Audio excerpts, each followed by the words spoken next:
Hi friends, it's Gwen. Welcome back to my channel. Today I'm here to do the fourth and final part in my favorite genres series. Today we're going to be talking contemporaries.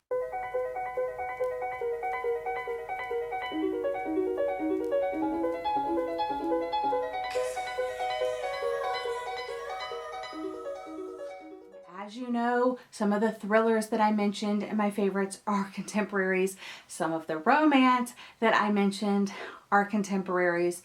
And also, I only mentioned modern poetry except for one collection, which is still modern-ish. So those are contemporary as well, but these are a collection of other books that didn't fit into those categories. So if you want to know like all of my favorite contemporaries, you basically have to watch the entire genres series. But this is the fourth and final one, so it's not so much to go back and watch. But let's just go ahead and jump into the books that I pulled for this contemporary favorites. The first one on the stack is one that I read quite a while ago. I'm talking 4 or 5, maybe 6 years ago, and I've only read it once, but I really enjoyed it. It's The Recipe Club, a novel about food and friendship, The Recipe Club by Andrea Israel and Nancy Garfinkel. And this is the book right here. And the reason why I liked it, it was about friends and sharing recipes.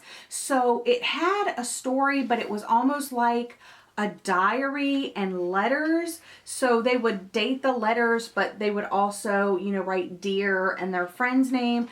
Lifelong friends Lily and Val are united as much by their differences as by their similarities. They form an exclusive 2-person club writing intimate letters in which they share their hopes, fears, deepest secrets, and recipes. So it was just a story about friendship, but as you saw, they also have recipes in here that you can actually follow and do the recipes. So if you like food, if you like friendship, I highly recommend this book.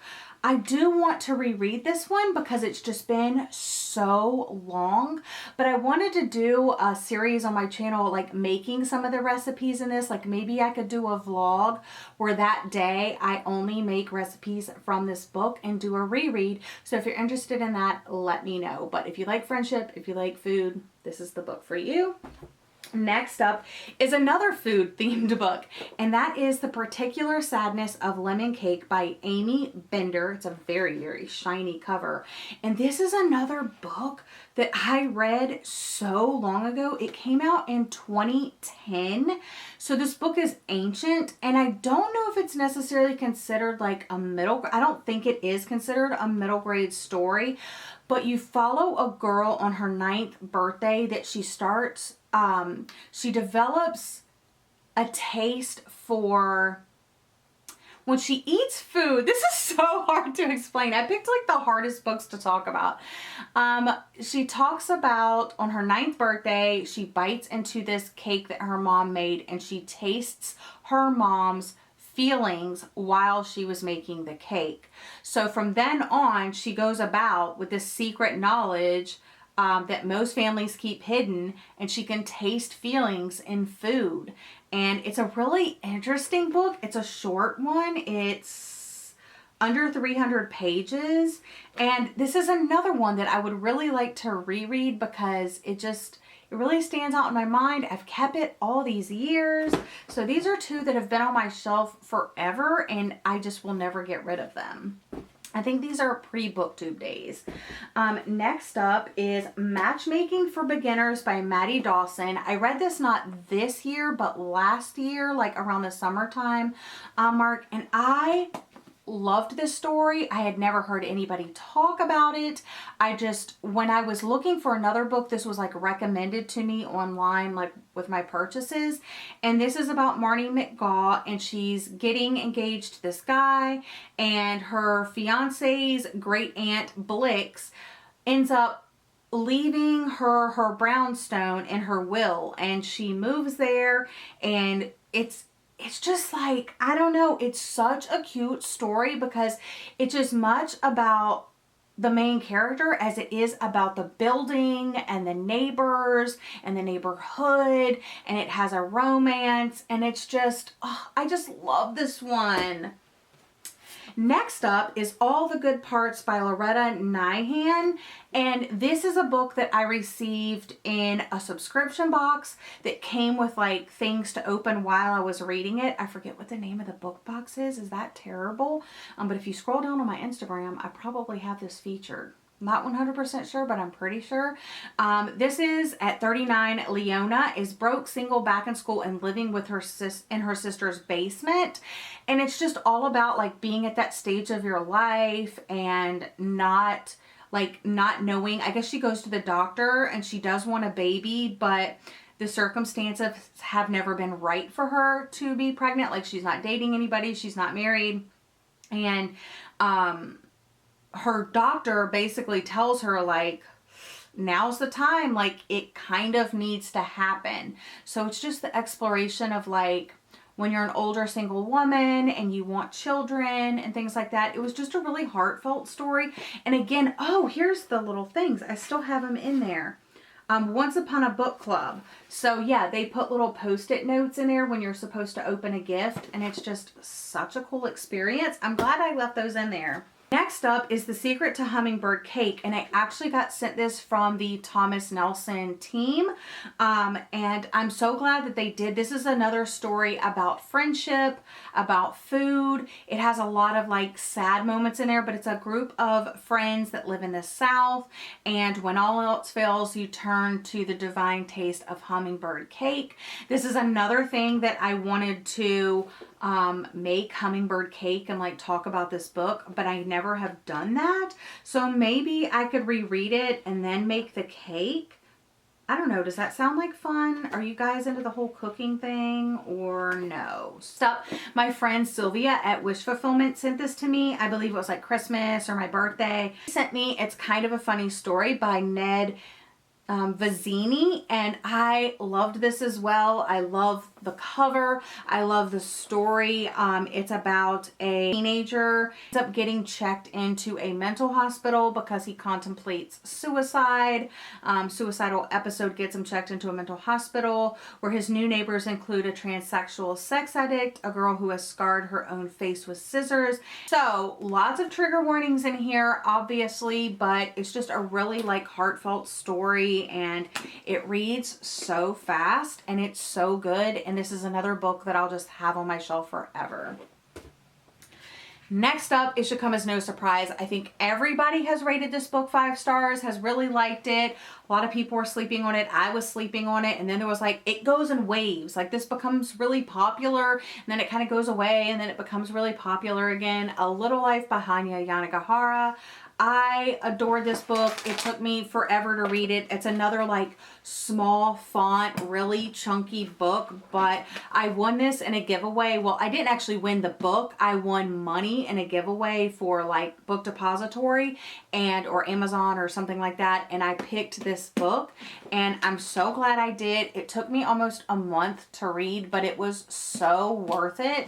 It's really sad. It also has a lot of trigger warnings. It goes over very many years. You're following 4 friends and their connections with each other and just their life. And this book wrecked me. Also, I named one of my cactus plants out in my living room after Willem and Jude. So there's that. That's how much I loved that story. Also, lots of representation. There's a Black character in here, and I think everybody is queer in some way. Next up, a YA story that friend Alex recommended this book to me, and she used to make booktube videos, but I don't know if she does anymore. But she's very active on Instagram, so I will have her Instagram link down below. But Not If I See You First is about a blind main character, and I got this in my uppercase box, and I actually have like the signed book plate in here, and I have all the little codes for the thing, but I was sleeping on this book for a really long time, and then Alex told me, like, this is one of my favorite books of all time. You have to read it. And I read it and I was blown away. So if you're looking for a contemporary YA story that you probably have never heard of anybody talk about, it has like the braille on the cover and stuff like that. Parker Grant, she doesn't need 20/20 vision to see right through you. That's why she created the rules. Don't treat her any differently just because she's blind, and never take advantage. Is If I Was Your Girl by Meredith Russo. This is the first book I ever read by Meredith Russo, and I actually like this one better than Birthday by Meredith Russo. This one was just like exactly what I needed and I wanted. I do have several trans friends, and just reading more about that experience and how every experience is different and broadening my horizons. This one is really short. I read this either I think it was like 2 years ago that I read this. Yeah, this one came out in 2016, so I guess it's been a couple of years, but really, really loved this one. Highly recommend if you're looking for an LGBT book or recommendation. Next up is Dietland by Sari Walker. And guys, this book is another one that I heard about from my friend Colleen. She also used to have a YouTube channel, but I think she stopped making videos, and she's really active on Twitter, but I don't think she's on Instagram.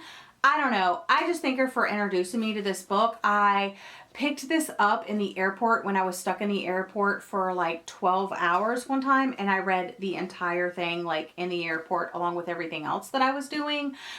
This is just really good. It has a plus size main character, and it's kind of like fighting against the stereotype that you have to have like, she was going to have like surgery to... What kind of surgery was she going to have? Just it says weight loss surgery. And she was going to be the thin person that she always imagined. But then there's a mysterious woman that's following her. And there's like this whole like guerrilla underground group. And it's just really interesting. And the people that have actually picked this up that I've recommended it to have really, really liked it. So yeah, highly recommend this one. And I also think it became a show, but I also don't know if it did or not because I never watched it, but Dietland, love.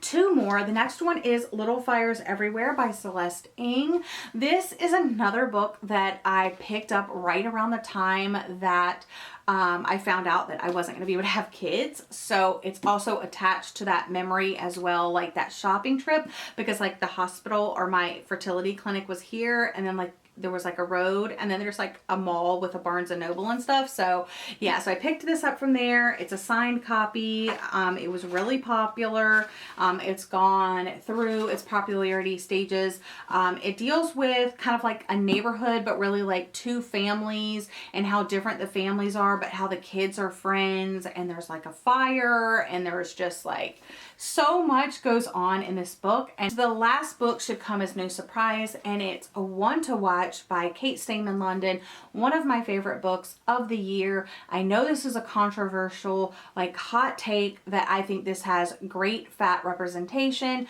but I really truly think that it does. At least it spoke to my experience and my thoughts and feelings. I also did an entire podcast episode on Talk Bookish to Me podcast, which is now available on like every platform you could possibly listen to a podcast, talking about how it's hard recommending books to strangers, but doing it anyway. And that episode really sparked for my love of this book and the controversy that happened in the comment sections of my spoiler vlog of this. Not really controversy, but like people thought it was bad representation and then it didn't do what it set out to do. But I really liked it. Also, Jacqueline, the co-host of the podcast, disagreed with me. She thought the main character was kind of annoying and not confident enough to be featured on the show Main Squeeze. So everybody's entitled to their own opinion. I like when you guys share your opinion with me, but I loved this, and I think that it's been several years, like probably 5 years since I've watched like The Bachelor or The Bachelorette.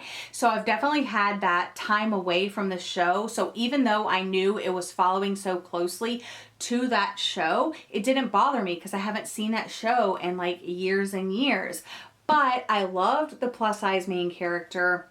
I loved some of the male characters that were in the show, specifically like 2 of them. So, I mean, there's that.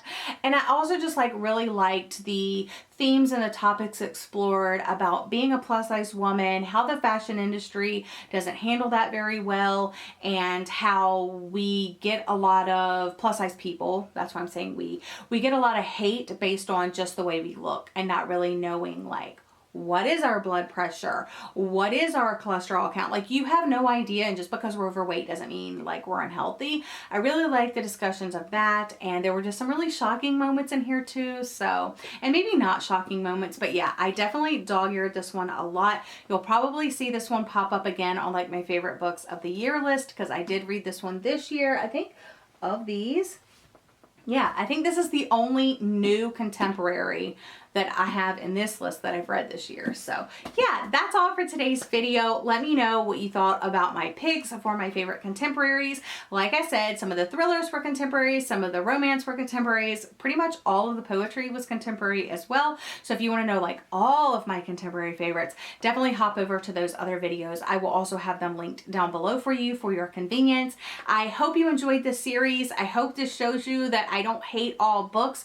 I'm just very particular with like favorites, and I do rate a lot of books 5 stars, I feel like, but at the same time, I think the more that I read, the harder it is for me to give a book 5 stars, especially if I read like a really good romance or a really good contemporary or a really good thriller, and then I'm reading these like mediocre thrillers or whatever. I think I would probably rate more books 5 stars and like have more favorites if I read more genres, because I wouldn't be sticking into the same tropes and the same, you know, like formulas and stuff like that. But I stick to what I know, I stick to what I like. That's what we do on this channel.